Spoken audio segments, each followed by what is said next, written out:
अस्सलाम वालेकुम वरहमतुल्लाहि वबरकातुह। आज हम बात करेंगे जिन्नात की खुराक के बारे में। जिन्नात क्या खाते हैं? इंसानों का खाना पीना तो हमें मालूम है। इंसान भी दो तरह के हैं, एक मांसाहारी और एक शाकाहारी। कोई मांस मच्छी खाता है और कोई सिर्फ साग सब्जी पर गुजारा करता है। लेकिन जिन्नात क्या खाते हैं?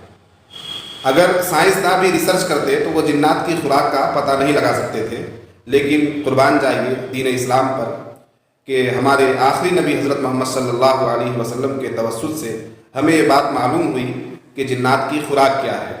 हदीस में है कि जिन्नात का एक वफ्द नबी पाक सल्लल्लाहु अलैहि वसल्लम की खिदमत में आया और उसने नबी पाक सल्लल्लाहु अलैहि वसल्लम की खिदमत में अर्ज़ किया कि हुजूर, अपनी उम्मत को हड्डी, कोयला और लीद से इस्तिंजा करने से मना कीजिए, इसलिए कि अल्लाह पाक ने हमारा रिज़्क इन तीनों चीज़ों में रखा है।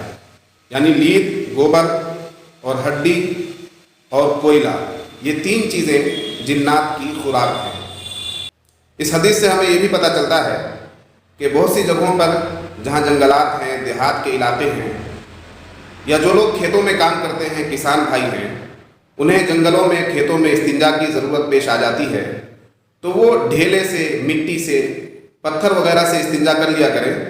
कोयले से या हड्डी से या जो सूखा हुआ गोबर होता है, जिसको हमारी ज़ुबान में घस्सी या किसी और ज़ुबान में उपला वगैरह कहते हैं, इन चीज़ों से इस्तिंजा ना करें, इसलिए कि ये जिन्नात की खुराक है और इसके बहुत से नुकसानात भी हैं। अगर कोई इन चीज़ों से इस्तिंजा करता है तो हो सकता है कि उस पर जिन्नात का हमला भी हो जाए।